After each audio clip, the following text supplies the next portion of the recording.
Velthar stood in the briefing room of the human warship, watching the soldiers prepare for combat. His tall, slender frame and pale blue skin marked him as Talani, one of the Coalition's most advanced species. The humans moved around him with purpose, checking weapons and armor with repeated motions that seemed unnecessary. His analytical mind recorded every detail. The squad leader, Park Minho, stood at the front of the room. He was shorter than Velthar, with dark hair and sharp eyes that kept scanning his team. Minho's hands moved constantly, adjusting his equipment, then adjusting it again moments later. Velthar noted this as inefficient behavior. "Listen up," Minho said, his voice steady but tight. "The Kreshvan horde has broken through the outer defenses. We're deploying to the colony surface to hold the evacuation zones. Intelligence says we're looking at heavy resistance." A woman with tied-back hair checked her medical supplies for the third time. This was Choi Yuna, the unit's medic. Her fingers trembled slightly as she counted bandages and injectors. Velthar's sensors detected elevated heart rates throughout the room. The humans were experiencing what their files called pre-combat stress. The Talani did not understand this concept. His species had evolved on a world without natural predators. Their emotional centers had developed differently, optimized for logic and calculation rather than survival instinct. Fear was something Velthar had only read about in xenobiology reports. "Sir," Yuna said, and her voice wavered. "Confirm we have air support?" "Limited," Minho replied. "The fleet's engaged with their capital ships. We'll have extraction in 6 hours if we can hold the line." Velthar processed the tactical data flowing through his neural interface. He calculated survival probabilities based on enemy numbers, defensive positions, and available resources. The result was clear. "Squad Leader Minho," Velthar said in his precise, emotionless voice. "My analysis indicates a 34% probability of mission success with current parameters. Casualty projections are significant. Logic suggests requesting additional support or tactical withdrawal." The room went quiet. Several humans looked at him, their expressions difficult to read. Minho stepped closer, meeting Velthar's eyes. "Observer Velthar," Minho said carefully. "Those colonists down there don't have 6 hours if we don't deploy. We're all they've got." "The mathematics are unfavorable," Velthar replied. "Yeah," Minho said, and something like a smile crossed his face, though it held no warmth. "They usually are." The squad moved to the deployment bay. Velthar observed their interactions with fascination. A large man named Kang Daeho made jokes that caused nervous laughter. A smaller woman, Lim Soo-jin, moved with quick energy, unable to stay still. They touched each other's shoulders, spoke in low voices, performed rituals that had no tactical value. "First time with humans?" Yuna asked, appearing beside Velthar as they boarded the dropship. "I have observed 17 different species in combat situations," Velthar said. "Humans display unique behavioral patterns." "We're scared," Yuna said simply, securing her harness. "That's what you're seeing." "All of us are terrified." Velthar tilted his head. "Yet you proceed with the mission. This creates a logical paradox. If the fear response indicates danger, why do you not retreat?" Yuna was quiet for a moment as the dropship began its descent. The metal hull shook around them. "Because some things are more important than being safe." The concept puzzled Velthar. The Talani value system placed survival and logical efficiency above all else. Deliberately choosing a dangerous path seemed counter to evolutionary wisdom. He made notes in his observation log, marking this as a phenomenon requiring further study. The dropship cut through the atmosphere with violent turbulence. Velthar's inner ear remained perfectly balanced. His body adapted to extreme conditions. The humans gripped their harnesses, several turning pale. Minho checked his weapon again, the movement automatic and unnecessary. The magazine had been secure the previous 5 times he verified it. 30 seconds, the pilot announced. Remember your training, Minho called out. We hold the eastern evacuation zone. Civilians are counting on us. Watch your sectors and keep communication open. The humans acknowledged with sharp responses, but Velthar detected the strain in their voices. Their bodies were flooding with chemical responses, preparing for violence. It seemed like an exhausting way to exist. The ship's rear door opened, revealing a landscape of smoke and fire. The colony stretched below them, buildings damaged and burning. In the distance, dark shapes moved in massive numbers. The Kreshavan horde, insectoid warriors that had been pushing the coalition back for months. Move! Move! Move! Minho shouted.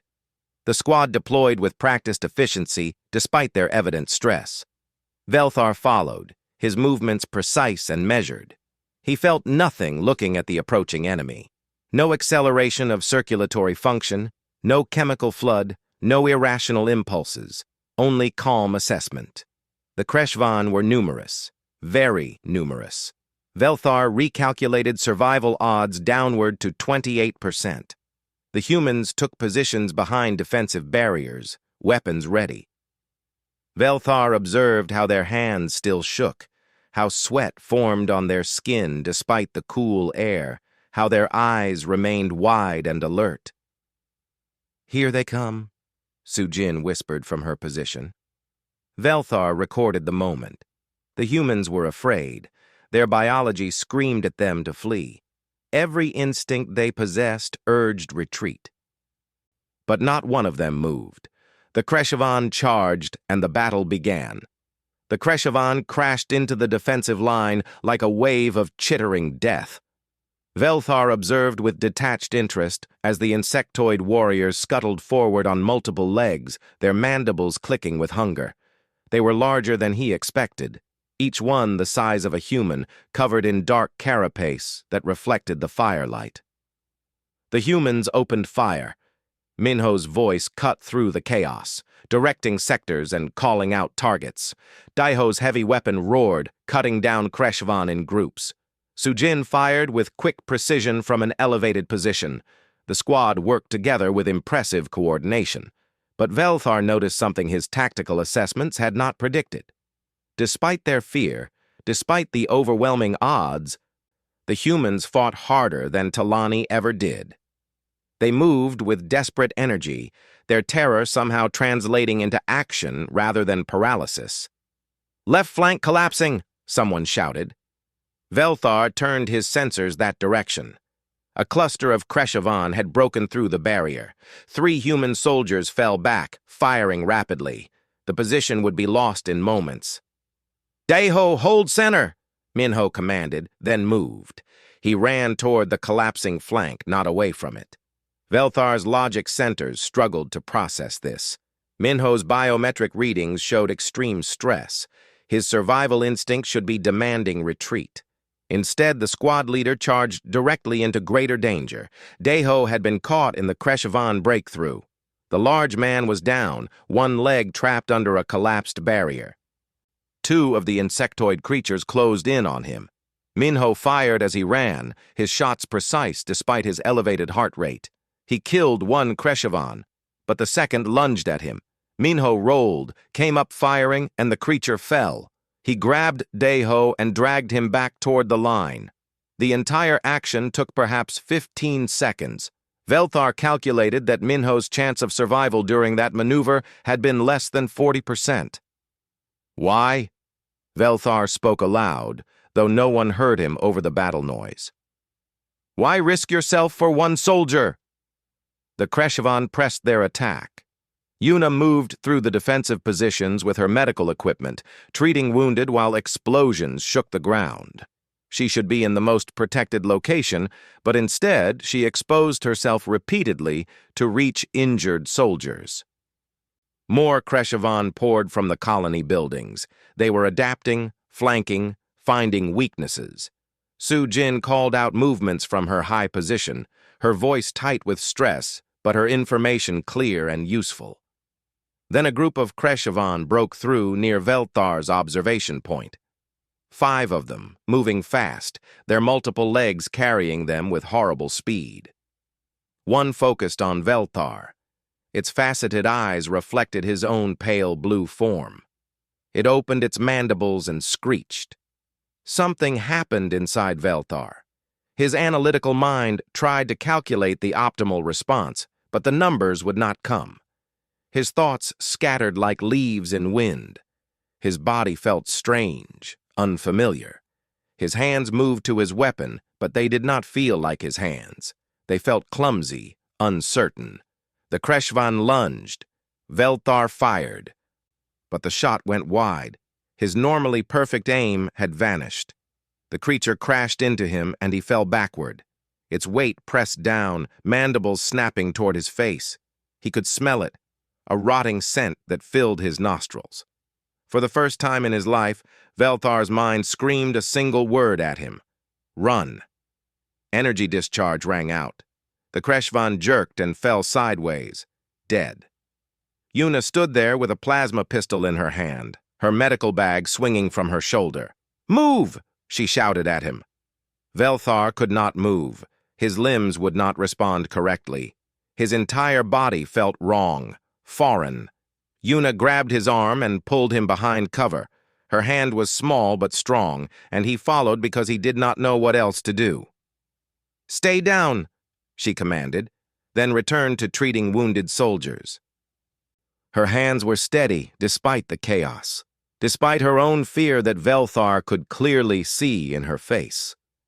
The battle continued. Velthar tried to understand what had happened to him. His species did not freeze in combat. They did not experience confusion. They calculated and acted with perfect efficiency. But he had frozen. His thoughts had scattered. Something had flooded through his body, something his biology was not designed to handle.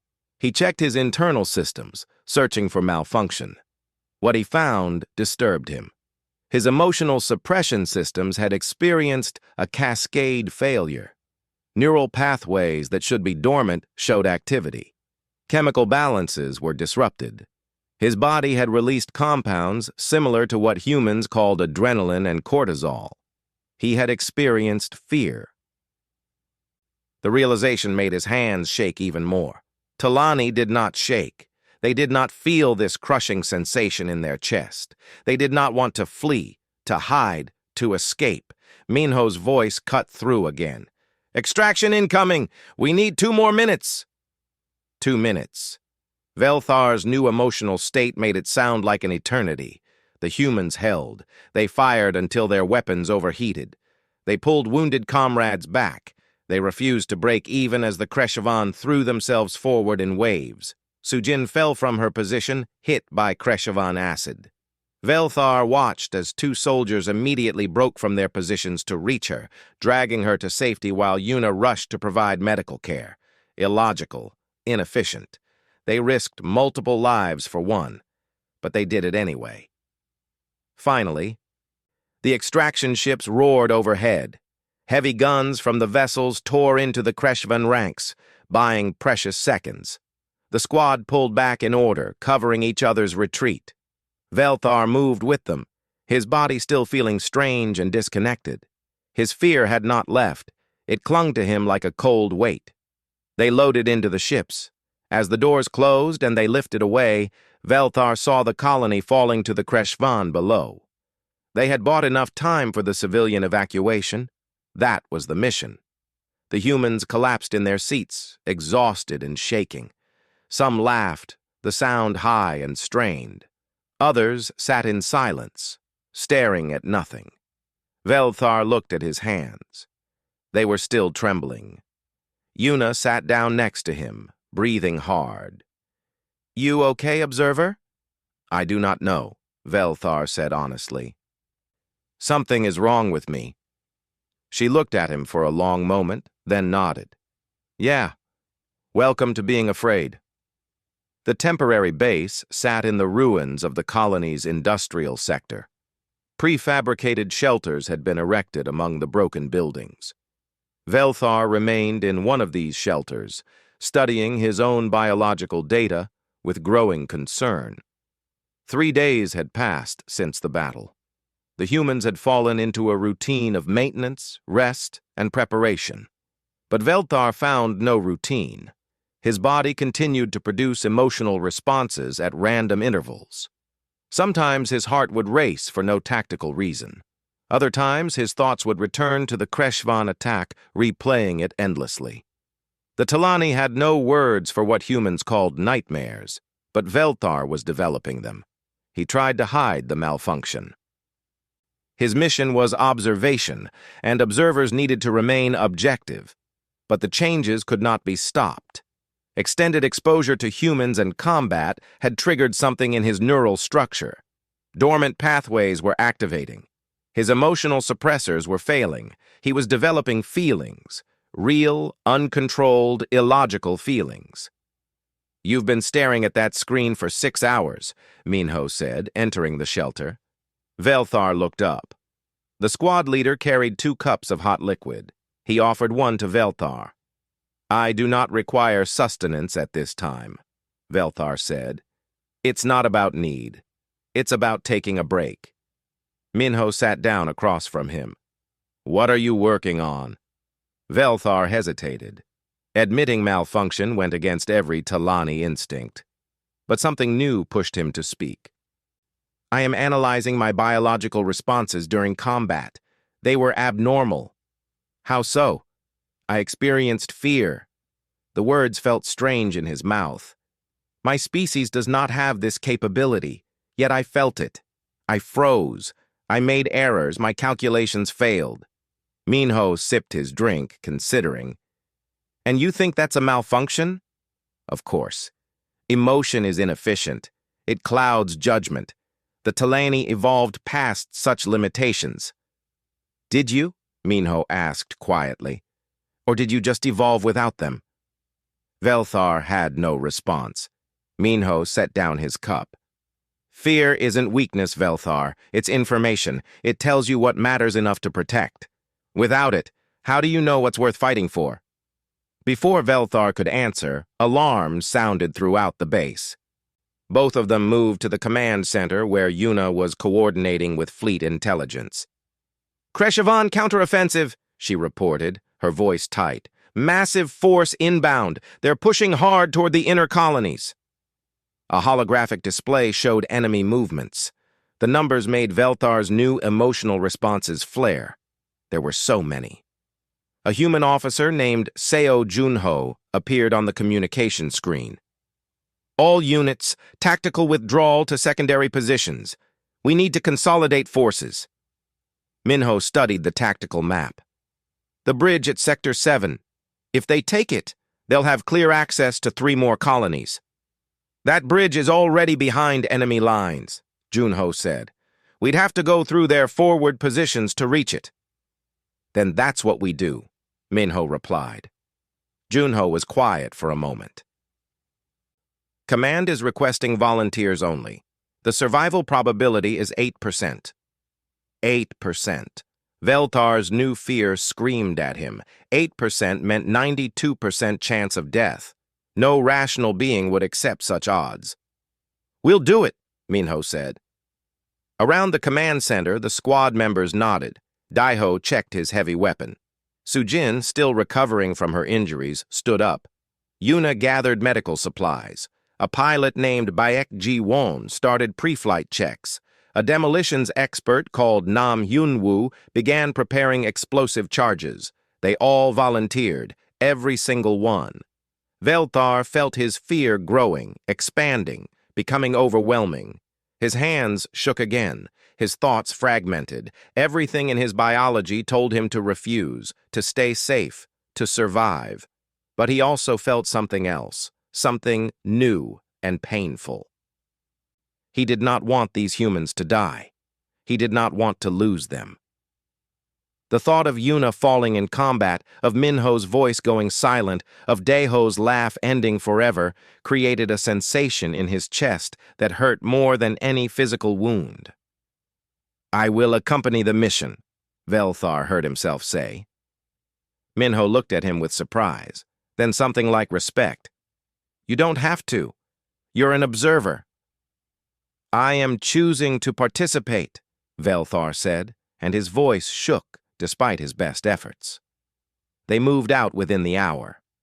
The insertion was rough, dodging Kreshvan patrols and enemy fire. Jiwan's piloting was aggressive, throwing the transport through narrow spaces and sudden drops. Velthar's fear made every moment feel endless. They landed in a bombed-out sector near the bridge. The structure was massive, spanning a deep canyon. Kreshvan forces were already moving across it in huge numbers. Hyunwoo studied the bridge supports. I can bring it down, but someone needs to hold those access points while I plant the charges. 10 minutes minimum. 10 minutes holding against the Kreshvan.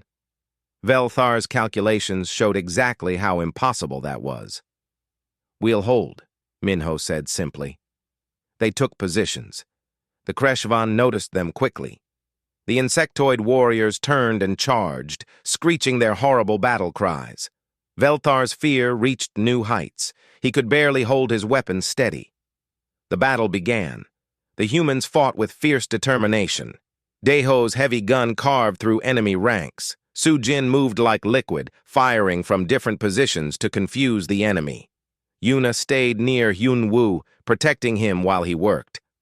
Velthar fired, his shots wild and inaccurate. His fear made everything difficult, but he kept firing anyway because stopping meant watching his companions die. "Contact on the south approach," Sujin called out. A massive group of Kreshvan emerged from the colony ruins. Too many, far too many. Sujin was exposed, caught in the open. The creatures closed in on her position. Velthar saw it happening. His fear screamed at him to stay in cover, to preserve his own life. The Talani way was survival through calculation. One life for another was not a favorable exchange, but he watched Hyunwoo drop his tools and sprint toward Sujin, firing as he ran. The demolitions expert threw himself into certain death to save a teammate. Something broke inside Velthar. He left his cover. His legs moved before his thoughts could catch up. He ran toward Sujin's position, his weapon firing wildly. His fear was a physical thing now, crushing his chest, making his vision narrow, but he ran anyway. He reached Sujin as the Kreshvan closed in. His shots finally found their marks, driven by desperate necessity. Hyunwoo arrived from the other side. Together, they pulled Sujin back toward the bridge, laying down covering fire. They were going to die. The odds said so. Logic said so. But somehow they made it back to cover. Somehow they survived. "Charges set," Hyunwoo shouted. "Everyone back!" They ran for the extraction point. The charges detonated behind them with massive force. The bridge groaned, twisted, and collapsed into the canyon, taking hundreds of Kreshvan with it. They had done it. Against all odds, they had completed the mission. And somehow, all of them were still alive. As the extraction ship lifted away, Velthar sat in stunned silence. His hands still shook. His fear had not vanished, but neither had his companions. He had been afraid. He had acted anyway. And now he understood what Minho meant. Word traveled fast through coalition channels. Velthar's emotional development was reported back to Talani Command by automated monitoring systems. Within a day, orders came through. He was to return to the Talani medical ships for psychological reconditioning. "What does that mean?" Yuna asked when she heard. Velthar stood in the observation deck of the human cruiser, looking out at the stars. "They will erase my emotions, return me to baseline function, standard procedure for Talani showing signs of emotional contamination." "That's horrible," she said. "It is logical," Velthar replied, but his voice carried something new. Sadness, perhaps. "I am malfunctioning. The reconditioning will restore proper operation." Minho joined them, along with several other squad members. "There has to be something we can do. File a diplomatic protest. Delay the order."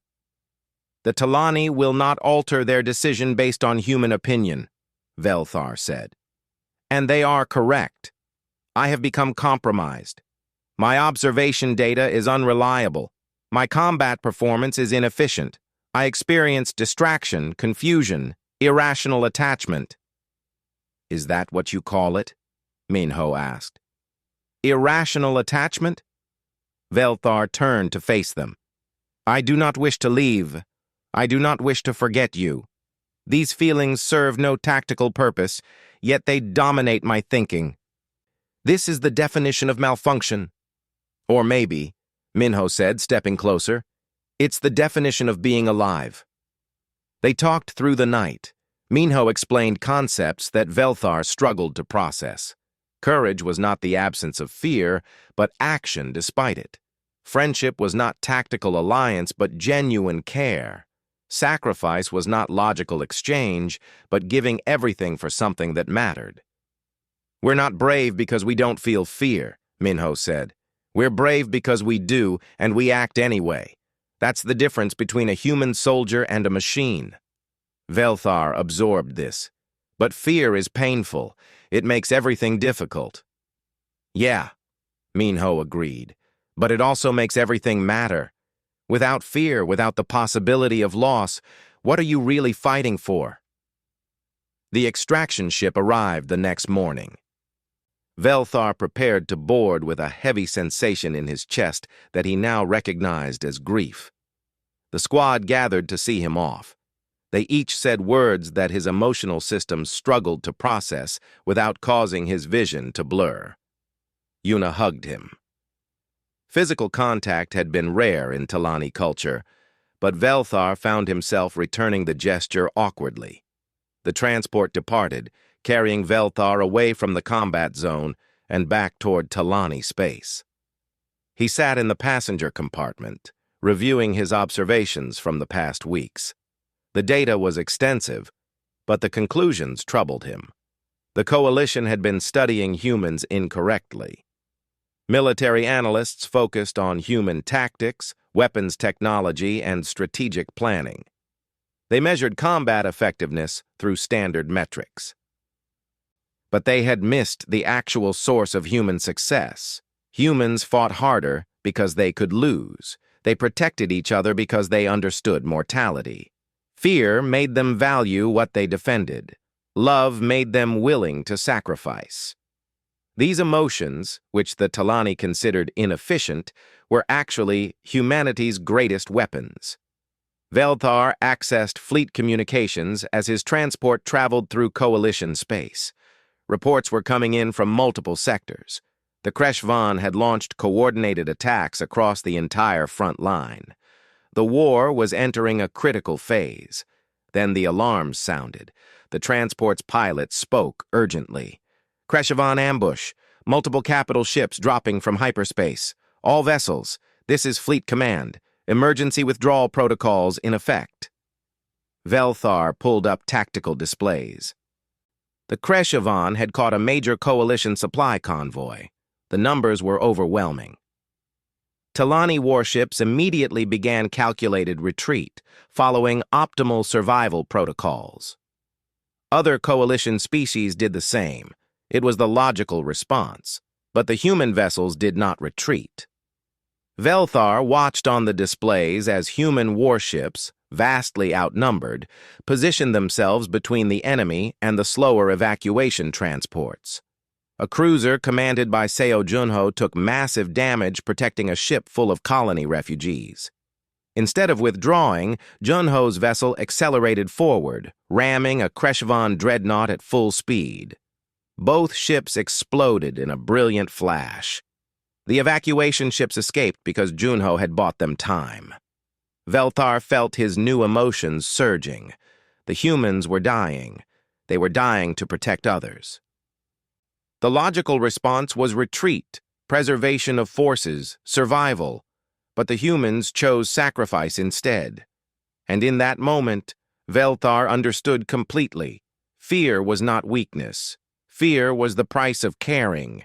And without care, without attachment, without love for what you protected, victory meant nothing. Survival without purpose was just existence. His hands moved before his conscious mind decided. He accessed the transport's navigation systems and overrode the autopilot. The ship's computer protested, but Velthar's security clearance as an observer gave him access. "Pilot, change course," Velthar commanded. "Return to the combat zone. Observer, we have orders to—" "I am countermanding those orders. Return to combat immediately." The pilot hesitated, then complied. The transport turned, accelerating back toward the battle. Velthar felt his fear rising. Every instinct his body had developed screamed at him to turn back, to preserve himself, to survive. The reconditioning would erase these feelings and return him to peaceful efficiency. But he did not want peace anymore, not if it meant forgetting what these emotions taught him. The transport approached the battle zone. Velthar could see human ships fighting desperately, outnumbered 20-1. They were going to lose. Logic said they should have retreated, but they stayed anyway, protecting the evacuation ships and civilian transports. A transmission came through. "Unidentified transport, you are entering an active combat zone. Withdraw immediately." "This is Observer Velthar of the Talani Diplomatic Corps," he responded, "requesting permission to join defensive formation." There was a pause. Then Minho's voice came through. "Velthar? What are you doing?" "Something illogical," Velthar said. "Something human." His transport was small and lightly armed. It would make almost no difference in the battle. His presence would not change the odds. But he came anyway. He came because he was afraid and chose to act anyway. He came because these humans had taught him that fear made courage possible. He came because some things mattered more than survival. The transport dove into the battle, its small weapons firing. Velthar felt terror flooding through him, but he did not turn away. He had learned what it meant to be brave. The battle raged across the system. Velthar's small transport weaved through debris and weapons fire. His fear was a constant presence now, screaming warnings with every maneuver. But he had learned to function despite it, to let it inform his actions rather than control them. "Velthar, fall in with our formation," Minho's voice directed. "Glad to have you back." The human squad had deployed in dropships to defend a critical defense station. Velthar docked his transport and joined them, weapon in hand. Other Talani observers monitoring the battlefeeds were sending him messages of confusion and condemnation. They called him defective, broken, a danger to Talani reputation. He did not care. The squad welcomed him without hesitation. Daiho clasped his shoulder. Yuna smiled, despite the dire situation. Sujin gave him a quick nod of approval. They did not see his emotions as malfunction. They saw them as membership. The Kreshvan committed their full invasion fleet to taking the system. It was the largest concentration of enemy forces the coalition had faced. Command centers across multiple species sent orders for strategic withdrawal. They would sacrifice this system to preserve their fleets for defensive positions closer to home. But the human admirals refused to withdraw. A woman named Han Mirai, serving as a diplomatic liaison, broadcast from the Coalition War Council. Her voice carried across all channels, firm and passionate. "You see our fear as weakness," Mirai said to the assembled representatives. "You calculate our chances and find them unfavorable. You choose logic and survival. But here is what you fail to understand. We have never lost a war where we chose to stand despite our fear. Humanity does not win because we are unafraid. We win because we are afraid, and we fight anyway." The transmission sent waves through the coalition.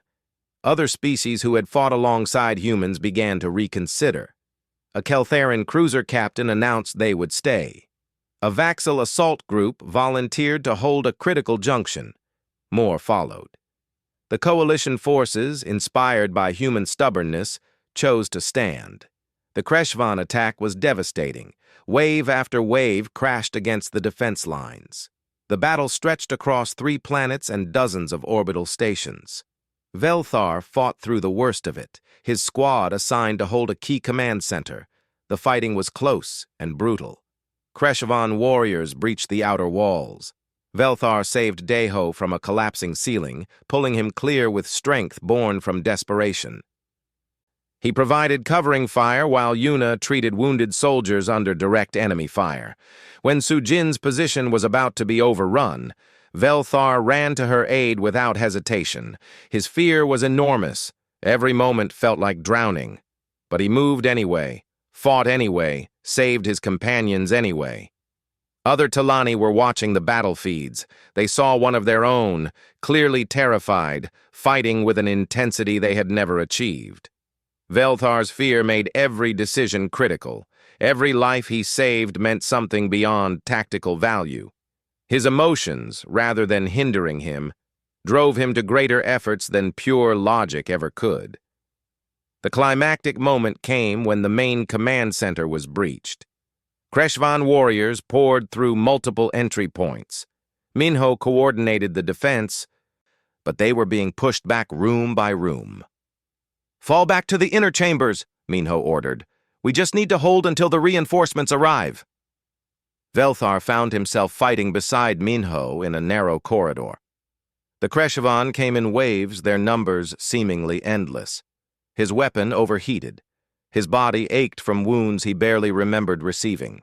His fear was so intense it became almost abstract, a constant background noise.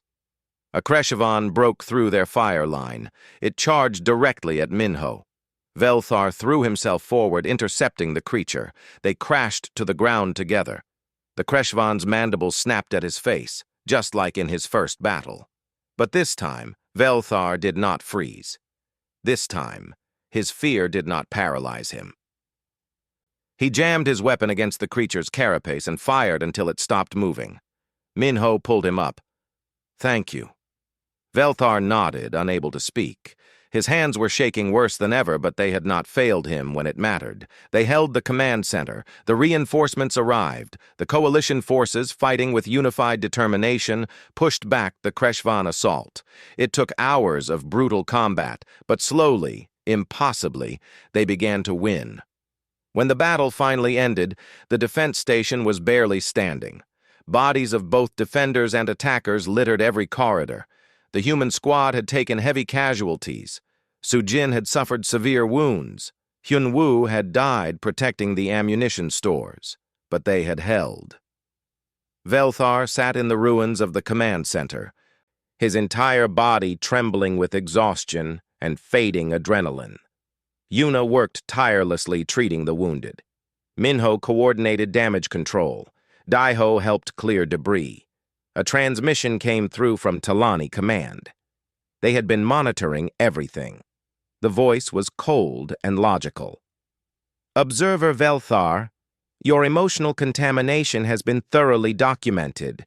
However, your combat effectiveness exceeded all projected parameters.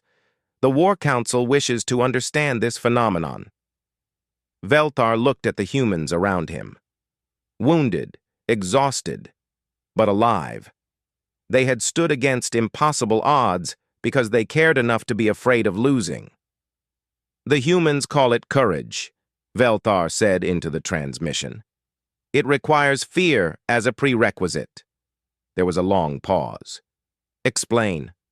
"Fear is not inefficiency, it is investment. The humans fight harder because they have something to lose. They protect each other because they genuinely care. These emotions, which we believe to be weaknesses, are actually their strength. We evolved without fear, and in doing so, we lost the ability to truly value what we fight for." Another pause, longer this time. "You are requesting that your reconditioning be cancelled?" "I am stating that reconditioning would remove the very adaptation that made me an effective warrior," Velthar said. "The Talani did not evolve past fear. We simply never developed it, and that is a limitation, not an advantage." The transmission ended. Velthar did not know if they would accept his reasoning or force his return anyway, but he had spoken the truth as he now understood it. Minho sat down beside him. "That was quite a speech." "It was logical," Velthar said. "It was brave," Minho corrected. They sat in silence for a moment, watching recovery teams begin their work. "What will you do if they order you back?" Minho asked. Velthar considered. His fear suggested he should comply, should preserve himself. But his new emotions suggested something different. "I will refuse," Velthar said. "I will request permission to remain with your unit permanently." "And if they say no?"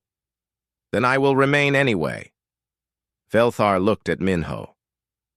"I have learned that some things are worth fighting for, even when the odds are unfavorable. This squad is one of those things." Minho smiled. "You really have become one of us." In the following weeks, the Talani began an experimental program. Volunteers would embed long-term with human units, learning to develop emotional responses. It was uncomfortable and often painful for them. But the data was undeniable. The Talani who learned to feel fear also learned to fight with purpose. Velthar remained with Minho's squad. When deployment orders came for their next mission, he prepared alongside the others. His hands still shook. His fear still rose at the thought of combat. His emotional responses still made everything more difficult. But now he understood the price and the value of these feelings. Yuna found him in the equipment bay, checking his weapon repeatedly. She recognized the nervous gesture. "Scared?" she asked. "Terrified," Velthar admitted. "Good," she said. "Means you know what we're fighting for." The squad gathered for deployment. Velthar stood among them, no longer an observer, but a member. He was afraid, but he was not alone in that fear. They were all afraid.